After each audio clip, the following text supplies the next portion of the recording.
ഇത് ആറന്മുളയാണ്. ആറന്മുള നിയമസഭാ മണ്ഡലം പരമ്പരാഗതമായി UDFന്റെ ശക്തി കേന്ദ്രമെന്ന് പറയാം. പക്ഷേ കഴിഞ്ഞ 2 തെരഞ്ഞെടുപ്പുകൾ ആറന്മുള നിന്നത് ഇടതുപക്ഷത്തിനൊപ്പമാണ്. വീണ ജോർജാണ്. വീണ ജോർജ് അവരുടെ കരിയറിലെ ഒരു വലിയ ചില ആക്ഷേപങ്ങളും ആരോപണങ്ങളും ഒക്കെ നേരിടുന്നതിനിടയിലാണ് ഈ തെരഞ്ഞെടുപ്പ് വരുന്നത് എന്നതുകൂടിയുണ്ട്. സംസ്ഥാനത്തെ വളരെ സുപ്രധാനമായ ആരോഗ്യവകുപ്പിന്റെ ചുമതലയുള്ള മന്ത്രി ഈ മണ്ഡലത്തിലെ സ്ഥാനാർത്ഥിയാണ് എന്ന പ്രത്യേകതയുണ്ട്. കരിക്കൽ നീക്കുന്നു. കോൺഗ്രസ് ഇത്തവണ തിരിച്ചുപിടിക്കുമെന്ന് പറയുന്നു. അബിൻ വർക്കി എന്ന യുവ നേതാവിനെ കളത്തിലിറക്കുന്നു.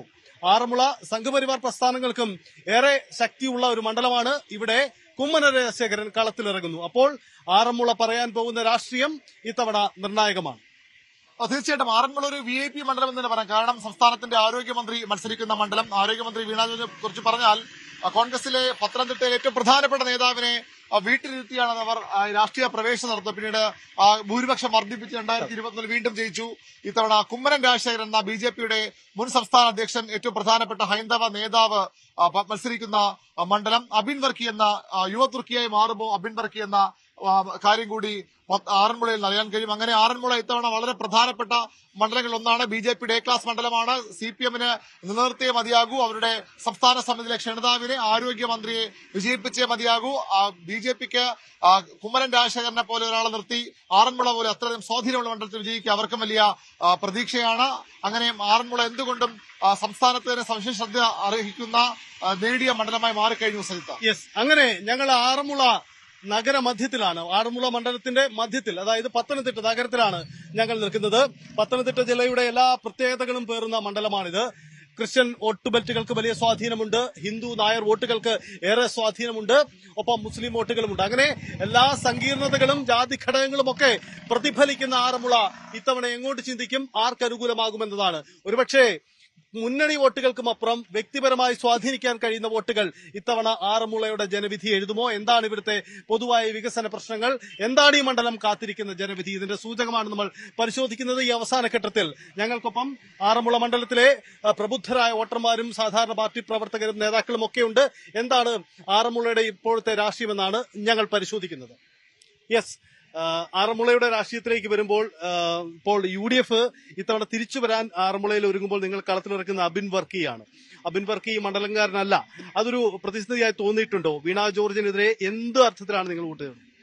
ഒരു തെരഞ്ഞെടുപ്പിൽ, ഇപ്പോൾ നിയമസഭാ തെരഞ്ഞെടുപ്പ് പോലെയും ലോക്സഭാ തെരഞ്ഞെടുപ്പ് പോലെയും നടക്കുന്ന ഒരു തെരഞ്ഞെടുപ്പിൽ എല്ലാ രാഷ്ട്രീയ പാർട്ടികളും കഴിവുള്ള, സാമർഥ്യമുള്ള, അല്ലെങ്കിൽ ഒരു തെരഞ്ഞെടുപ്പിൽ വിജയിക്കാൻ സാധ്യമുള്ള ആളുകളെ, നേതാക്കന്മാരെ ഓരോ മണ്ഡലങ്ങളിൽ കൊണ്ടുവരാറുണ്ട്. അബിൻ വർക്കിയാണ് പാർട്ടി ഇവിടെ അനുയോജ്യമായ ഒരു സ്ഥാനാർത്ഥിയായി കണ്ടെത്തിയത്. അബിൻ വർക്കി വലിയ ഭൂരിപക്ഷത്തിൽ വിജയിക്കും.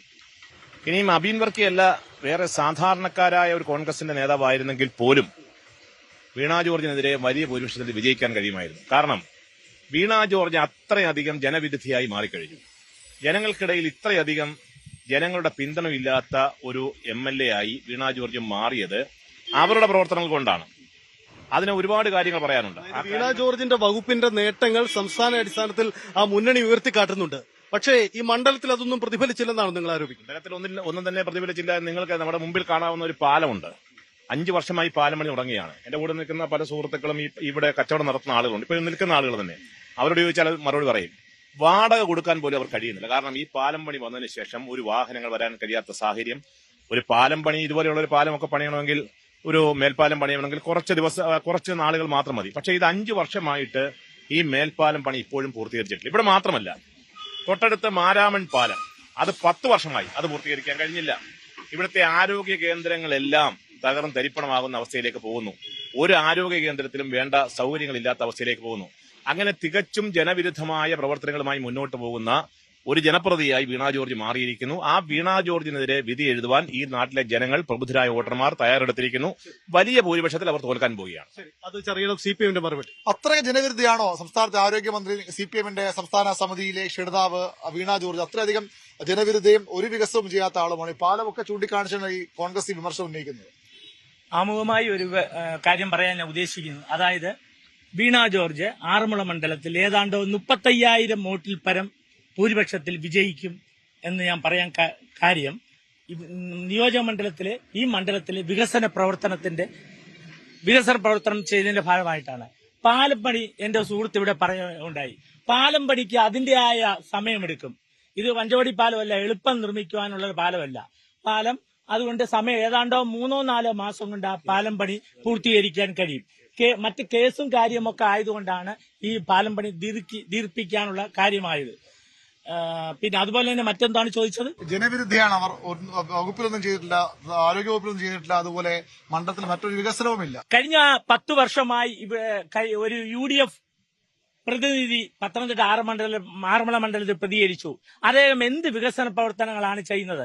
കഴിഞ്ഞ വീണ ജോർജ് ചെയ്ത വികസന പ്രവർത്തനങ്ങൾ മാത്രമാണ് പത്തനംതിട്ട ആറന്മുള മണ്ഡലത്തിൽ നമുക്ക് കാണാൻ കഴിയുന്നത്. വികസനമാണ് നമ്മുടെ ലക്ഷ്യം. വികസനത്തിന്റെ ഭാഗമായി ഒരു വോട്ട്, ഇതാണ് നമ്മുടെ മുദ്രാവാക്യം.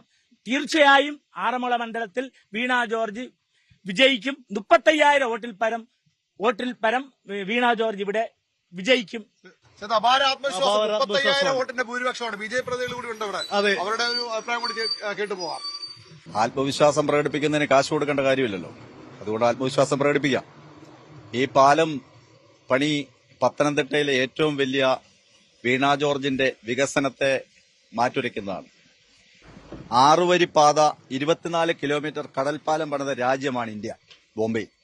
അവിടെയാണ് ഈ മുത്തൂറ്റ് ഹോസ്പിറ്റലിന് അവിടെ തുടങ്ങി നമ്മുടെ ശ്രീവത്സത്തിന് അവിടെ അവസാനിപ്പിക്കുന്ന ഈ ചെറിയ 200 മീറ്ററോളം വരുന്ന ഈ പാലം പണിയാൻ 5 വർഷം പിന്നിട്ടിട്ടും പണിയുടെ 60% മാത്രം പൂർത്തി. ഇനിയും 2 സ്പാനുകൾ പൂർത്തീകരിക്കാൻ കിടക്കുക. 60% മാത്രം പൂർത്തീകരിച്ച ഈ പാലം വീണ ജോർജ് 10 വർഷത്തിനുള്ളിൽ പൂർത്തീകരിച്ച ഒരു പ്രവർത്തനത്തിന്റെ കാര്യം ഈ സഹാക്കളെന്ന് പറഞ്ഞാൽ ഞങ്ങൾ അംഗീകരിക്കാം. 10 വർഷം വന്ന ആദ്യ സമയത്ത് തന്നെ സബ് ജയിൽ പൊളിച്ചു. ആദ്യത്തെ അവരുടെ MLA സ്ഥാനം വന്നത് സബ് ജയിൽ പൊളിച്ചത്. ഈ സബ് ജയിൽ പൂർത്തീകരിക്കാൻ അവരെ കൊണ്ട് ഇതുവരെ സാധിച്ചിട്ടില്ല, പണി പൂർത്തീകരിച്ചിട്ടില്ല.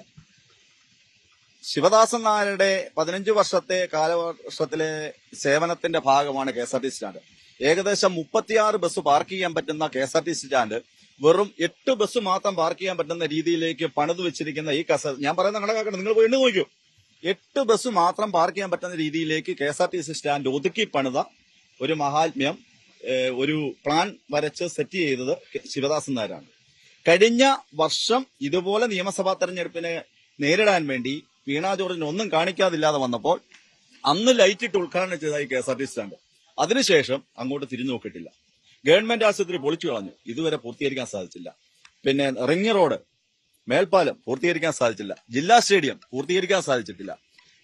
കോഴഞ്ചേരി ഹോസ്പിറ്റൽ പൂർത്തീകരിക്കാൻ സാധിച്ചിട്ടില്ല. കോഴഞ്ചേരി പാലം പൂർത്തീകരിക്കാൻ. വീണ ജോർജ് പൂർത്തീകരിച്ച് ഉദ്ഘാടനം ചെയ്ത ഒരു സ്ഥാപനത്തിന്റെയോ ഒരു വികസന പ്രവർത്തനത്തിന്റെയോ കാര്യം പറഞ്ഞാൽ ഞങ്ങൾ ഈ പണി നിർത്താം. ഈ മണ്ഡലത്തിൽ ഒരുപക്ഷെ വികസനത്തിനും അപ്പുറം അരുണ് ചർച്ച ചെയ്യപ്പെട്ട ഒരു പ്രധാനപ്പെട്ട കാര്യമാണ് ഈ സ്ഥാനാർത്ഥി നിർണയത്തിലുണ്ടായ ചില പ്രശ്നങ്ങൾ. കുമ്മനം രാജശേഖരനെ ആദ്യം ഇവിടെ മത്സരിപ്പിക്കാൻ തയ്യാറാവാതിരിക്കുകയും പിന്നെ ഒരു സമ്മർദ്ദം ഉയർത്തുകയും ചെയ്തപ്പോൾ മത്സരത്തിന് വന്നു എന്നാണ് കേട്ട ഒരു ആക്ഷേപം. അതായത് ഈ പത്തനംതിട്ട ജില്ലയുടെ പല മണ്ഡലങ്ങളിലും ഡീൽ ആരോപണമുണ്ട്. അതും ഈ ആറന്മുളയിൽ ചർച്ചയാണല്ലോ.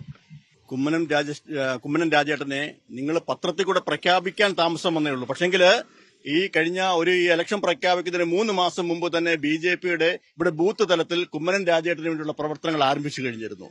അത് പ്രഖ്യാപിക്കുന്നത് താമസമായത് മറ്റ് സ്ഥാനാർത്ഥികൾ ആരൊക്കെ എന്നുള്ളത് നോക്കുന്നതിന് വേണ്ടിയുള്ള ഒരു കാലതാമസം മാത്രമായിരുന്നു. BJP 3 ഘട്ടമായിട്ടാണ് സ്ഥാനാർത്ഥികളെ പ്രഖ്യാപിച്ചത്. ഇവിടെ യാതൊരുവിധമായ തർക്കങ്ങളോ കാര്യങ്ങളോ ഇല്ലായിരുന്നു. ഇത് നേരത്തെ തന്നെ സംഘടനാ സംവിധാനത്തിൽ കുമ്മനം രാജേട്ടൻ തന്നെയായിരുന്നു BJPയുടെ സ്ഥാനാർത്ഥി എന്നുള്ളത്. കുമ്മനം രാജേട്ടനെ സംബന്ധിച്ച് പറഞ്ഞു കഴിഞ്ഞാൽ ആറന്മുള മണ്ഡലത്തിൽ അദ്ദേഹം സുപരിചിതനാണ്. മുഴുവൻ വോട്ടർമാർക്കും പ്രത്യേകിച്ച് പരിചയപ്പെടുത്തുന്ന ഒരാളല്ല. തീർച്ചയായിട്ടും കുമ്മനം രാജേട്ടൻ ആറന്മുള മണ്ഡലത്തിൽ വിജയിക്കുമെന്നുള്ള യാതൊരു സംശയവുമില്ല. സാഹിത്യ പറഞ്ഞ പോലെയും ആരോഗ്യ വകുപ്പിന്റെ നേട്ടങ്ങൾ തന്നെ സർക്കാരിന്റെ ഏറ്റവും വലിയ നേട്ടങ്ങളായി സർക്കാർ ഇടതുമുന്നണി എടുത്തു കാണിക്കുന്നുണ്ട്. അവിടെയാണ് ഇങ്ങനെ ഒന്നും ചെയ്തില്ല എന്നൊരു ആക്ഷേപം ഈ UDFന്റെ ഭാഗത്തും BJPയുടെ ഭാഗത്തൊക്കെ ഉണ്ടാകുന്നു. കൂടുതൽ വാർത്തകൾക്ക് News 18 Keralam YouTube channel subscribe ചെയ്യുക.